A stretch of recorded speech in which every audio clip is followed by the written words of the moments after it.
Hey guys, good morning. Welcome back to my YouTube channel. आप देख रहे वारूम क्लासेस। आज हम करेंगे major domains of earth, class 6 का चैप्टर नंबर 4 ज्योग्राफी से। तो चलिए स्टार्ट करते हैं। तो आज का जो फर्स्ट टॉपिक है वो है लिथोस्फेयर। अब लिथोस्फेयर होता क्या है?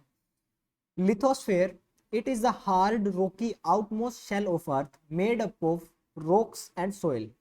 जो लिथोस्फेयर है वो रॉक्स एंड आउटर जो लेयर है अर्थ की, जो सोइल है जिसमें न्यूट्रिएंट्स हैं, उस एरिया को हम लिथोस्फेयर बोलते हैं। Almost 3/4 of the total area of earth is covered by water and remaining 1/4 is covered by land. तो जैसे कि आपने अर्थ देखी है, उसमें 3/4 एरिया जो है वो वाटर है और 1/4 एरिया जो है वो लैंड है। तो इस 1/4 एरिया को हम लिथोस्फेयर बोलते हैं। लिथोस्फेयर जिसमें सोइल, रॉक्स, ये सब जो आता है उसे हम लिथोस्फेयर बोलते हैं। ठीक है। आउटर मोस्ट जो एरिया है क्रस्ट का, उसे हम लिथोस्फेयर बोलते हैं। अब जो नेक्स्ट टॉपिक है कंटिनेंट्स। ठीक है। अर्थ, जैसे कि हमने बताया, जो अर्थ है वो ओशियन प्लस लैंड सरफेस है। ठीक है। तो जो लैंड सरफेस है उसे हम लिथोस्फेयर बोलते हैं। अब जो लिथोस्फेयर है उसका पार्ट है कॉन्टिनेंट। जैसे कि ये सारा जो लैंड एरिया, इसे हम लिथोस्फेयर बोलते हैं। जैसे कि हमारे पास है कंटिनेंट्स, 7 कॉन्टिनेंट्स है हमारे पास।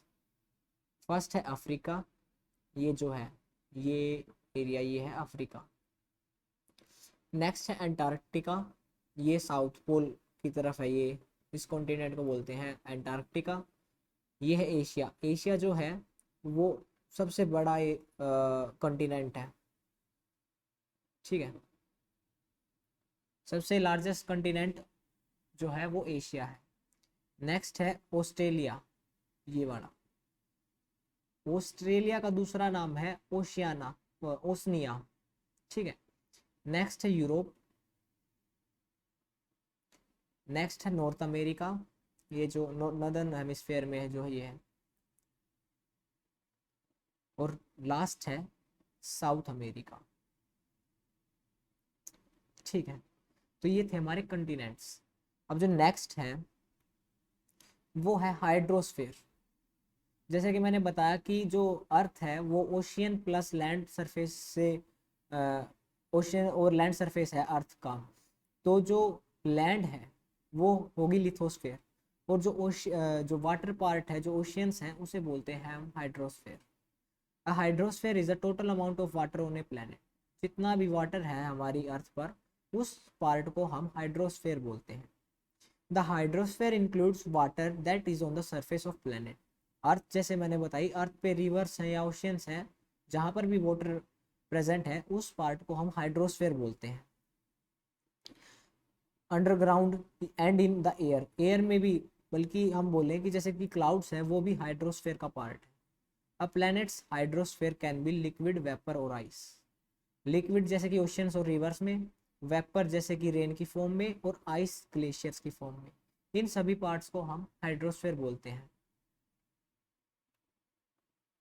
नेक्स्ट है ओशियंस। अब ओशियंस क्या है?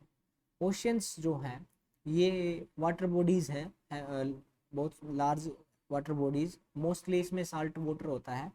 तो हमारे पास 5 मेजर ओशियंस है। पैसिफिक ओशियन सबसे बड़ा, जो सबसे बड़ा ओशियन जो है वो पैसिफिक ओशियन है। नेक्स्ट है अटलांटिक ओशियन, ये जो एस टाइप की फॉर्म में बना हुआ है ना। क्वेश्चन आ जाता है कई बार कि एस टाइप की फॉर्म में ओशियन कौन सा है, तो ये है अटलांटिक ओशियन। ये हमारा पैसिफिक ओशियन है, ये वाला और ये वाला। जैसे अर्थ राउंड है तो ये एक ही ओशियन है। ठीक है। नेक्स्ट है इंडियन ओशियन, जो हमारा प्यारा भारत है, इसमें जो ओशियन है, इस ओशियन को बोलते हैं हम इंडियन ओशियन। नेक्स्ट है द सदर्न ओशियन, और लास्ट द आर्कटिक ओशियन। जो आर्कटिक सर्कल की तरफ है ना, ये वाला एरिया, इसे बोलते हैं आर्कटिक ओशियन। और सदर्न ओशियन ये वाला, ऐसे एंटार्क्टिक ओशियन भी बोलते हैं। ठीक है। जो मरीना ट्रेंच है वो डीपेस्ट पार्ट है अर्थ का, ये पैसिफिक ओशियन में है। ठीक है, मरीना ट्रेंच जो है वो डीपेस्ट पॉइंट है किसी भी हर एक ओशियंस का, उसे बोलते हैं मरीना ट्रेंच।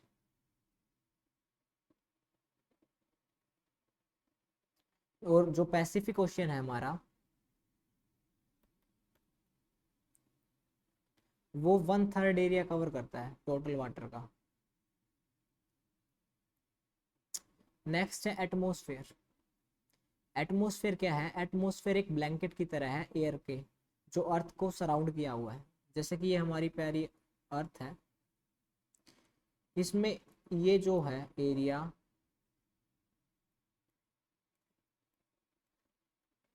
इसे बोलते हैं हम एटमॉस्फेयर। जो एक एयर है उसका एक ब्लैंकेट है। ठीक है, ये जो एटमॉस्फेयर है ये यूवी रेडिएशन से बचाता है हमारे को सन से। एटमॉस्फेयर कंटेन ऑक्सीजन, ऑक्सीजन होती है एटमॉस्फेयर में, which is essential for animals to breathe. जैसे कि हमें सांस लेने में ऑक्सीजन हेल्प करती है, ऑक्सीजन ज़रूरी होती है सांस लेने में, तो जो एटमॉस्फेयर है वो ऑक्सीजन प्रोवाइड करता है। गेट एनर्जी फ्रॉम फूड, अब फूड से एनर्जी लेने में भी हेल्प करती है। It also contains carbon dioxide which is used by plants to make their own food. जैसे कि जो प्लांट्स होते हैं हमारे, उन्हें कार्बन डाइऑक्साइड चाहिए होती है खुद का भोजन बनाने में। जो फोटोसिंथेसिस होती है हमारे पास प्रोसेस, इस प्रोसेस में कार्बन डाइऑक्साइड बहुत बड़ा रोल प्ले करती है। कार्बन डाइऑक्साइड की हेल्प से ये जो प्लांट्स अपना खुद का भोजन बनाते हैं। The atmosphere is essential to sustain life on the earth. जैसे कि अर्थ जो है इसी पर लाइफ है पॉसिबल। अदर प्लैनेट्स पर लाइफ पॉसिबल क्यों नहीं है? क्योंकि वहाँ पर एटमॉस्फेयर नहीं है, वहाँ पर टेम्परेचर बहुत ज़्यादा हो जाता है, या फिर जो सन रेज है उसकी यूवी रेज आती हैं। तो इससे क्या है कि जो लाइफ है वो इम्पॉसिबल है दूसरे प्लैनेट्स पे, क्योंकि वहाँ पर एटमॉस्फेयर नहीं है। और एटमॉस्फेयर है भी तो हल्का फुल्का, तो वहाँ पर ऑक्सीजन नहीं मिलती। ऑक्सीजन मिलती है तो कार्बन डाइऑक्साइड ज़्यादा मिलती है, या फिर नाइट्रोजन ज़्यादा मिलती है बहुत ज़्यादा एक्सट्रीम कंडीशंस में। तो इसलिए अर्थ पर जो है लाइफ पॉसिबल है।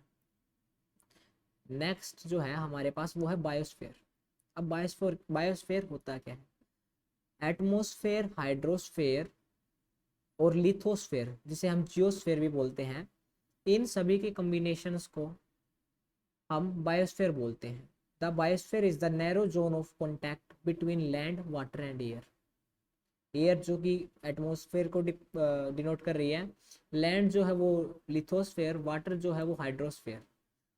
तो बेसिकली कहा जाए जहाँ पर लाइफ पॉसिबल है ना, उस पूरे एरिया को हम बायोस्फेयर बोलते हैं।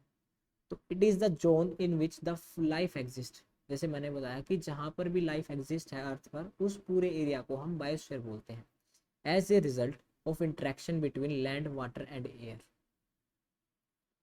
क्योंकि लैंड, वाटर और एयर का इंट्रैक्शन है यहाँ पर, तो इसे हम बोलते हैं बायोस्फीयर, जहाँ पर लाइफ पॉसिबल है जिस एरिया में।